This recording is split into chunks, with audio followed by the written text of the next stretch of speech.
Oi pessoal, tudo bem com vocês? Hoje a gente vai estar dando continuidade ao estudo sobre as parábolas lá de Mateus capítulo 13 e hoje em especial a gente vai estar falando sobre a parábola do fermento que está lá no versículo 33. Então, gente, até aqui a gente falou sobre 3 parábolas, essa aqui vai ser a quarta. A primeira parábola foi a do semeador, né, que saiu para semear a sua boa semente e ela foi caindo em alguns terrenos.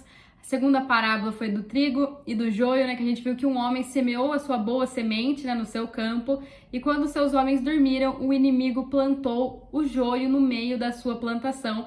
Nessa parábola a gente viu a mudança de natureza, né, onde era somente para ter trigo, começa a ter joio também. A terceira parábola foi do grão de mostarda, onde a gente conversou um pouco sobre essa mudança de aparência na parte externa do reino, né, onde a igreja, a realidade do reino, que deveria ser uma hortaliça, né, crescesse para os lados, na horizontal. Ela muda totalmente a direção do seu crescimento e vira uma árvore, né, começa a crescer para cima, mudando completamente a sua aparência externa. E hoje a gente vai estar falando sobre a parábola do fermento e ela vai nos falar sobre essa mudança da aparência interna do reino dos céus. Então, aquilo que foi colocado dentro da igreja e que alterou toda a sua essência. Lembrando, gente, que esse evangelho do reino é pregado para a igreja, para as pessoas que já estão salvas, porque ele gera restauração, ele gera transformação na alma. Amém? Outra parábola lhes disse: o reino dos céus é semelhante ao fermento que uma mulher toma e mistura em 3 medidas de farinha,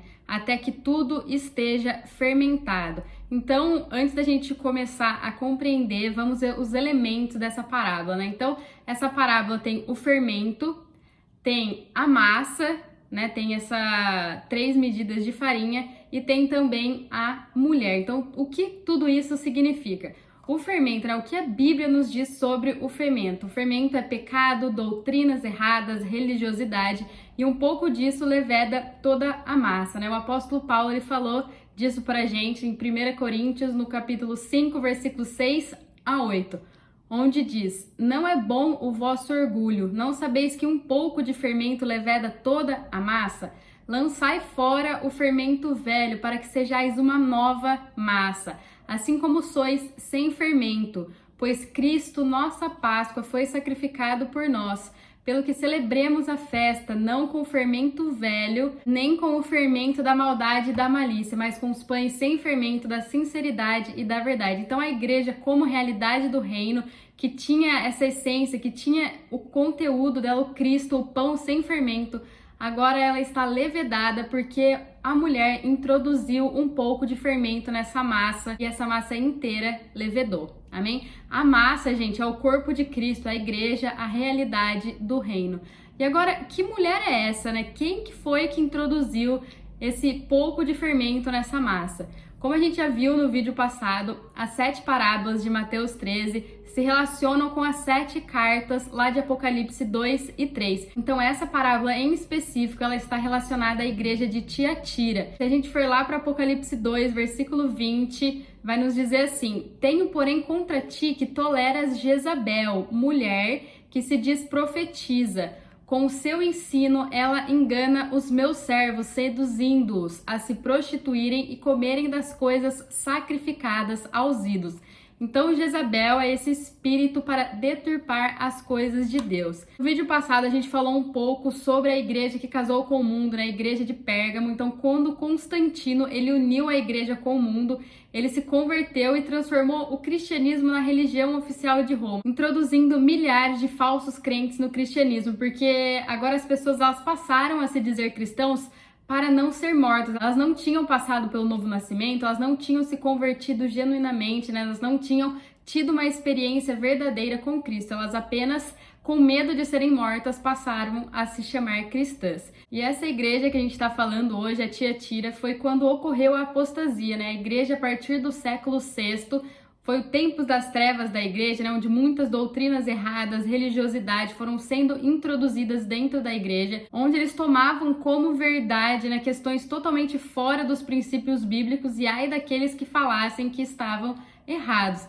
Então eles começaram a cultuar essas doutrinas, essas instituições muito mais do que cultuavam o Senhor, e toda a essência da igreja foi se perdendo.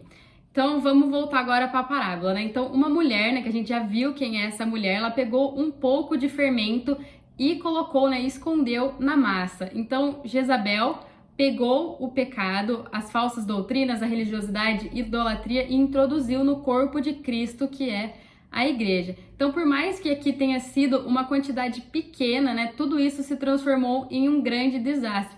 Porque sempre começa com pequenos pecados, né? Ah, eu vou mentir só isso aqui, não é nada. Ah, eu vou fofocar só isso aqui porque não é nada. E quando a gente vê, tá uma bola de neve. Obviamente, eu peguei alguns exemplos leves, né? Mas podia ser o adultério, podia ser o assassinato, podia ser drogas, bebidas e afim. Então, tudo o que é pouco, ele vai crescendo e vai crescendo até tomar conta de tudo. E isso muda a essência. Amém? Então a igreja, né, que aceita o que Deus não aceita, começa a agradar os homens. E o centro de tudo deve ser o Senhor e não o homem, porque senão tudo acaba se voltando para o homem, né?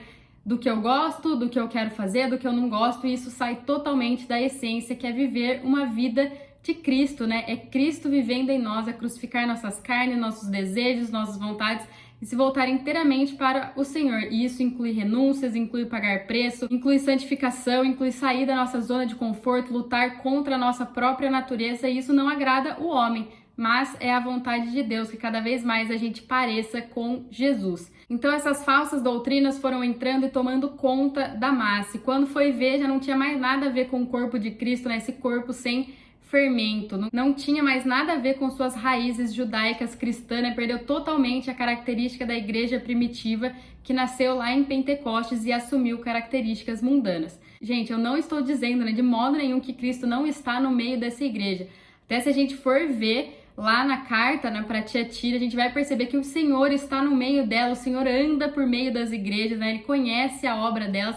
Mas o que ele tem contra essa igreja é que ela tolera os ensinos de Jezabel. Mas ainda, né, dá tempo de se arrepender, dá tempo de voltar, né, de sair totalmente desses ensinos errados e conhecer a verdade vai libertá-los. Então, gente, as parábolas, né, elas geram em nós reflexão, arrependimento, né, para que a gente possa ver, para que a gente possa pensar e olhar para dentro de nós, né, e ver tudo o que tem de fermento e jogar tudo para fora de uma vez por todas, porque um pouco de fermento vai levedar toda a nossa vida.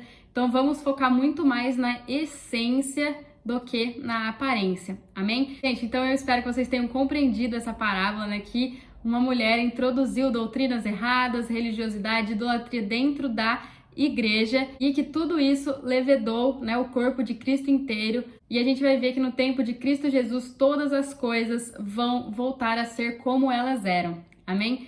Então, gente, fiquem com Deus e até o próximo vídeo. Tchau, tchau!